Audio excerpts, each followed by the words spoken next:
Assalamualaikum warahmatullahi wabarakatuh. Bismillahirrahmanirrahim.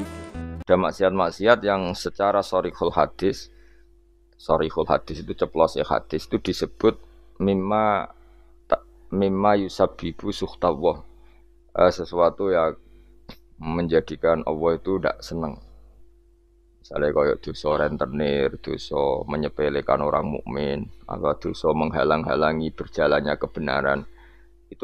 Itu adalah kalimat-kalimat atau dosa-dosa atau perilaku yang Allah jelas ngendikan itu mimma yusabbibu sukhta, sesuatu yang dadekno bencine.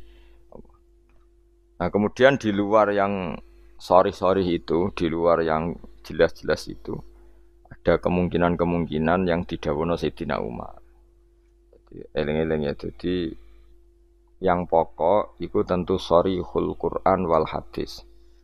Itu harus kita ikuti. Jadi ora usah kata-kata-manan, memang itu nyata. Saya ulang lagi ya. Nak ono sharihul Quran berarti ora usah katama, ora usah sesuatu yang dianggap disembunyikan kayak ridho wa firidul walidain. Nah, di luar yang sorry itu baru ada tebak-tebakan misteri, misalnya ada orang jadi wali hanya karena tadi misalnya eri ning dalan disingkrehno takut eri tadi mengenai orang muslim. Terus ada beberapa orang yang bahkan ditobati Allah hanya karena minumi anjing. Nah itu yang misteri. Tapi tentu misalnya kok ada pilihan wayahe ngombeni ibu yang kehausan. Terus gue spekulasi, wah tak ngombeni asu ya nak menuntut ridhane pangeran. Nah, itu kebodohan itu karena memperbandingkan sesuatu yang sorry ya dengan yang misteri. Jadi tetap kita milih yang sorry dulu Sorry itu yang eksplisit disebut Allah dan Rasul. Begitu juga menyangkut sukhtuwah. Nah, jadi resiko ngaji kitab-kitab yang berbau tasawuf memang seperti itu. Jadi memang kita tidak boleh terlalu tasawuf dengan makna yang ini ya. Jadi saya ulang lagi, apapun hebatnya Sayyidina Umar itu tetap dawe proporsional. Tadi kata ma itu ya dengan makna di luar yang sorry. Saya ulang lagi, di luar yang sorry. Kalau yang sorry ya kita ikuti ya, jadi tidak semuanya disembunyikan Allah, tapi ada hal-hal sing jelas untuk ridhanya Allah, kayak birrul walidain, mencari ilmu, terus ridho mek qada qadar, terus ada beberapa yang sekarang ridho mek qada qadar malah sangat tinggi makomnya, jelas radhiyallahu anhum wa radu anah, orang yang ridho terhadap keputusan Allah, Allah akan ridho pada dia. Itu jelas aturannya. Jadi kowe nak ridho peparingnya Allah, maka Allah akan ridho ke kamu. Itu kan berarti satu taat yaitu ridho kepada Allah yang dadekno Allah ridho. Itu tidak jenis yang dikatama, yang disimpan atau dirahasiakan. Jadi alhasil pesan saya ngaji ku sing khatam, karena ilmu itu ya mirip wong ngomong gitu lah. Jadi misalnya ono wong kelaparan, mesti nganggep yang terpenting bagi dia saat itu adalah makan. Kalau ono wong kehausan, yang penting saat itu ya minum. Terus kabeh diomongkan yang terpenting. Jadi kan wong diutang ya sementing ra ditagih kan. Nah, itu kan dene ora iso nalar. Jadi ora iso nalar ono wong kok enake mangan sate iku mergo dene orientasine sementing ora ketemu debt kolektor. Nah, semua akan dikatakan itu paling penting, tapi tentu semuanya proporsional. Napa semua itu? Tapi ketika kita ngomong husnul khotimah, kita akan ngomong yang paling penting itu husnul khotimah. Tapi sebetulnya husnul khotimah sendiri kalau kita ngomong apa artinya kowe kepengen husnul khotimah, kemudian perilaku harian kamu tidak mengawal Islam, gak tau ngitmai Islam, gak tau ngitmai wong tua, sementing orientasinya mau husnul khotimah, itu kan ya keliru juga. Jadi walhasil kalau pesen semua yang ada di teks-teks kitab-kitab seperti ini KPU proporsional. Jadi katama ya dalam konteks yang katama. Tapi beberapa nyatanya Nabi ngendikan secara ceplos bahwa ridho Allah misalnya firidul walidain. Tidak ada kata manan. Memang ada beberapa resep sangka Nabi ini loh yang menjadikan kamu diridhoi Allah. Misalnya ridhul walidain, ridho Allah firidul walidain, ridho sama kodok qadar, terus mencari ilmu itu jelas di hadis ridon bima yasna, semua malaikat suka kalau ada orang mencari ilmu. Jadi itu hal-hal yang Allah menjelaskan secara detail, secara sorry, secara ceplos, secara eksplisit bahwa itu semua mahal ridhohu, sesuatu yang dadekno ridane Allah Subhanahu wa taala. Kemudian wali juga sama, Allah menyembunyikan walinya di antara manusia supaya orang gampang menghormati semua orang karena bisa saja dia itu wali, semua orang berpotensi wali. Tapi tentu kan ada orang-orang yang jelas rawali, orang ini ketoro, kelakuannya ketoro, terus itu kan ya kata ma itu ya yang potensi. Tidak karuane wonge pemabuk, sering menyepelekan Allah dan Rasul, pemene ra salat terus. Oh tapi kan iso wae wali. Oh, itu sudah terlalu gawe-gawe cara Jawa itu karena itu enggak masuk kategori kata ma tapi jelas. Itu juga wa kata mal mauta fil umri terus ya dan seterusnya dan seterusnya. Nah, masalah Lailatul Qadar juga di sini berlebihan. Maksudnya berlebihan itu Allah menyembunyikan Lailatul Qadar di semua Ramadan. Ya tentu pendapat itu mau proporsional karena kita tahu di semua teks hadis sahih tetap keyakinan ulama Ramadan untuk Lailatul Qadar itu setelah tanggal 20 sampai 30 Asyrul Awakhir. Nama al-Asyrul Awakhir. Cuma ada orang yang mungkin persyaratannya Allah kowe tak kei tapi syaratnya ibadah ngeduk mulai tanggal 1. Ya, tapi tetap saja Lailatul Qadar itu fil asyril awakhir di 10 terakhir. Tapi tetap cara setare itu dimulai ibadahnya maksudnya setar ning ibadah dimulai 1 sampai 20. Tapi nak kowe misalnya duwe potensi tapi bisa saja Lailatul Qadar jatuh tanggal 1. Yaitu kharqun lil ijma' misalnya atau kharqun lil muttafaq alaih atau kharqun di jamaahiril ulama, kamu berarti balelo atau merusak konsensus ulama sing darani Lailatul Qadar fil asril awakhir. Iki ngaji karena kita tidak mungkin mengkhorku ya merubah. Jadi apapun hebatnya kita misalnya salat Lailatul Qadar mulai tanggal 1, soalnya Lailatul Qadar tanggal 2, enggak bisa seperti itu. Tetap kita meyakini fil asril awakhir. Ya jadi resiko kitab-kitab tasawuf memang apa ya hati-hati ini kadang berlebihan. Kita tetap meyakini sing sori, saya ulang lagi sing sori. Sing sori, sing ceplos misalnya Kanjeng Nabi ngendikan Lailatul Qadar itu fil asril akhir, fil asril awakhir. Imam Syafi'i memilih sing autaruhu sing ganjil. Terus ada ulama yang memang milih 27. Nah sudah kita ikuti saja seperti itu. Meskipun tentu tadi karena Lailatul Qadar sifatnya pemberian ya yang mungkin Allah juga punya kualifikasi misalnya sing tenanan mulai tanggal 1 dikai sing mapak langsung tanggal 27 dianggap wong nakalan. Maksudnya kan iso wae memang aturannya seperti itu apa. Ketika mana sing ibadah mulai tanggal 1 barat orang masak itu ya nyediakno kayu bakar berproses nanti mangan. Karena sing ora proses itu sono mangan terus teko-teko njuk melok mangan. Nah, kira-kira ya pantese piye ngono ya itu. Jadi saya mohon sekali semua teks hadis itu proporsional karena hadis tidak hanya ini. Misalnya Allah itu menyembunyikan ridhonya. Jadi orang tidak akan tahu Allah ridhonya di mana.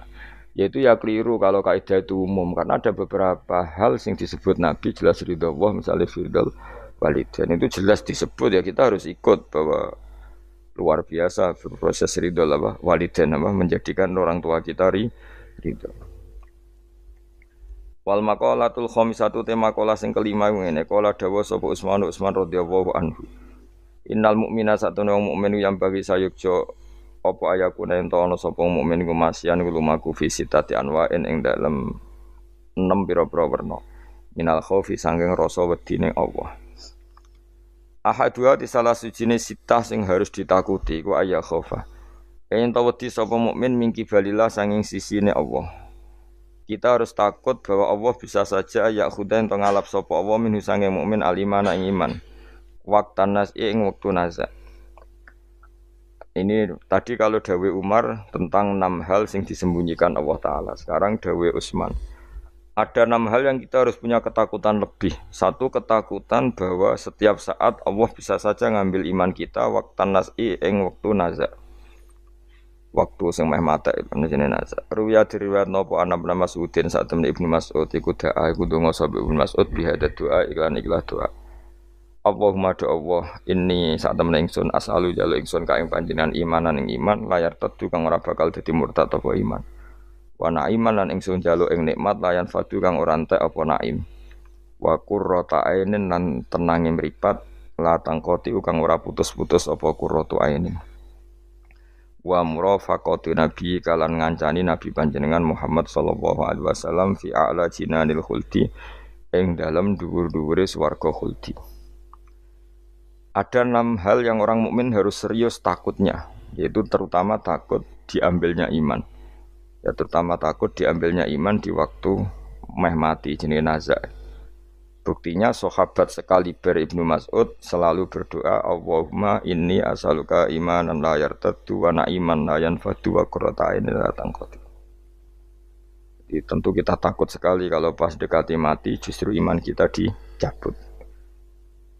Wasani utai sing kaping pindho ku ayya khofa ingin ta wedi sapa wong mingki baril hafadzati sanging sisi malaikat penjaga il katibina tegese sing nulis kabeh li amalil ibadi marang pro ngamale kawula.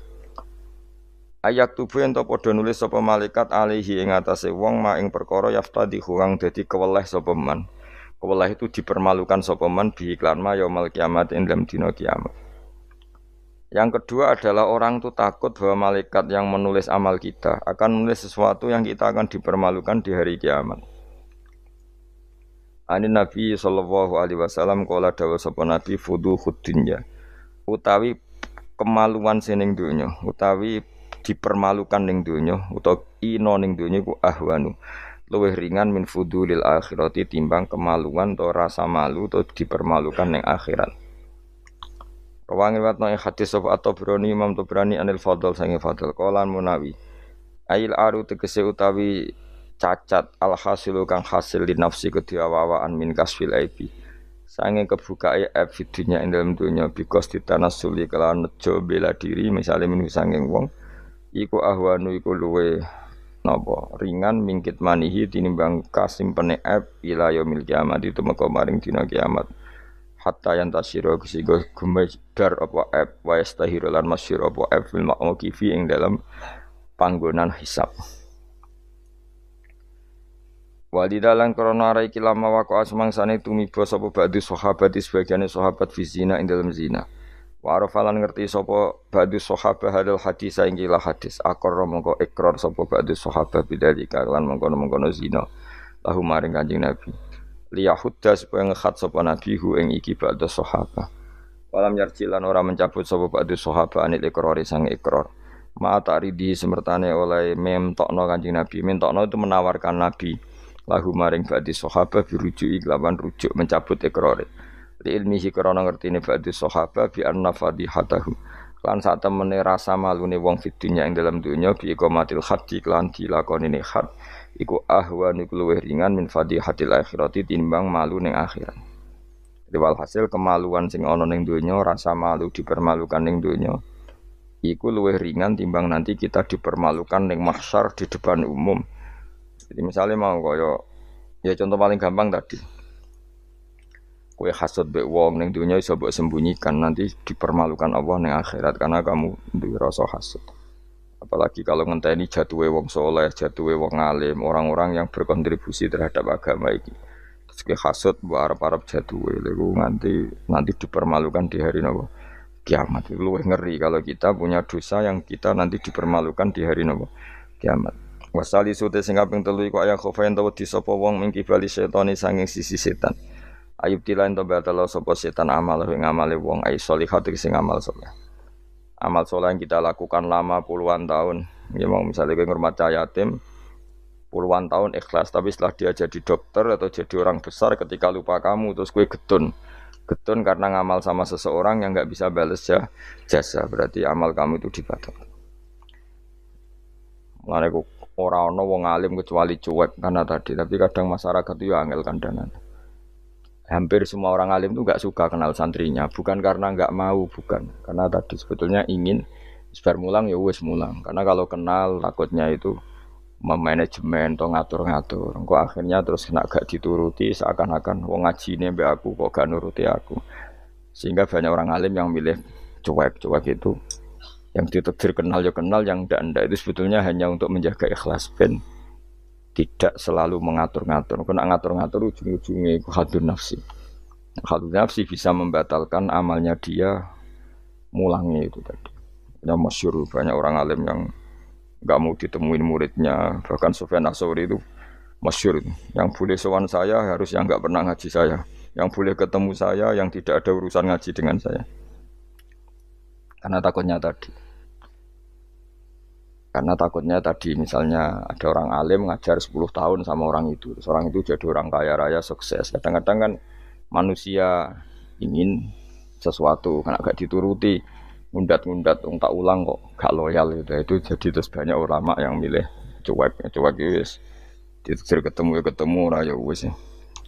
Ya tapi ada saja ulama yang nganggo syariat. Justru dikumpul lo ben ada ikatan sampai alumni, mbok ikatan sampai macam-macam. Ya tapi itu ijtihadnya orang macam-macam. Nah, jelas pastikan bahwa semua itu tidak hadun nafsi, tidak karena keinginan itu.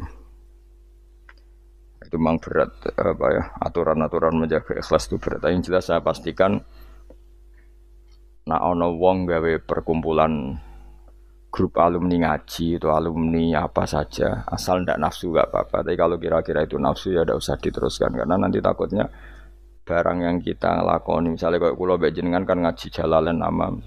Saya tentu suka nggak kenal kalau nuruti, karena itu lebih aman secara ikhlas. Tapi kalau terlalu begitu nanti takutnya nggak ada silaturahim, nggak ada penguatan agama Allah, karena nggak ada muwasalah, nggak ada sambung menyambung.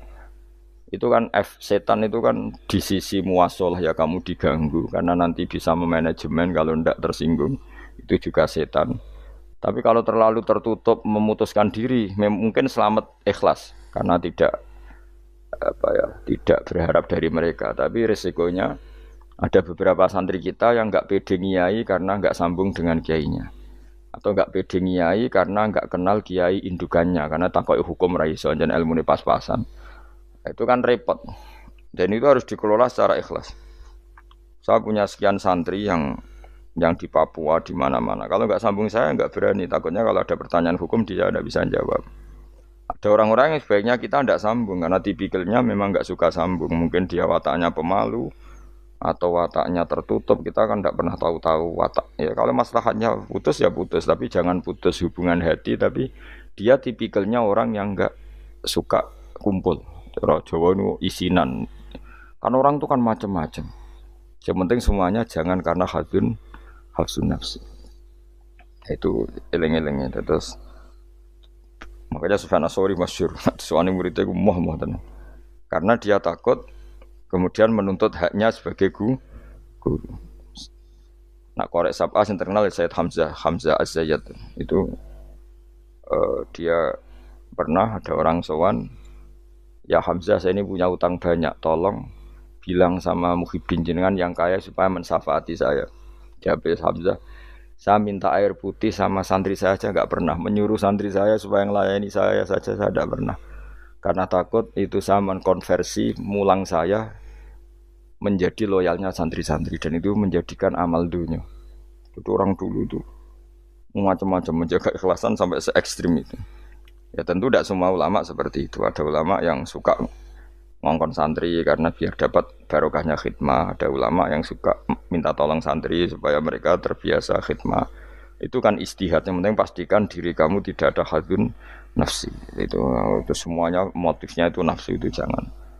Karena tadi kalau kamu terlalu tertutup, terlalu terputus, nanti nggak ada kekuatan Islam dalam hal silaturahim. Makanya dari Imam Ghazali ya tidak semua ulama kayak Hamzah Az-Zayyad, tidak semua ulama kayak Sufyan Ats-Tsauri. Tapi juga kamu jangan terlalu manajemen. Kira kuwabe umat mbok anggap aset.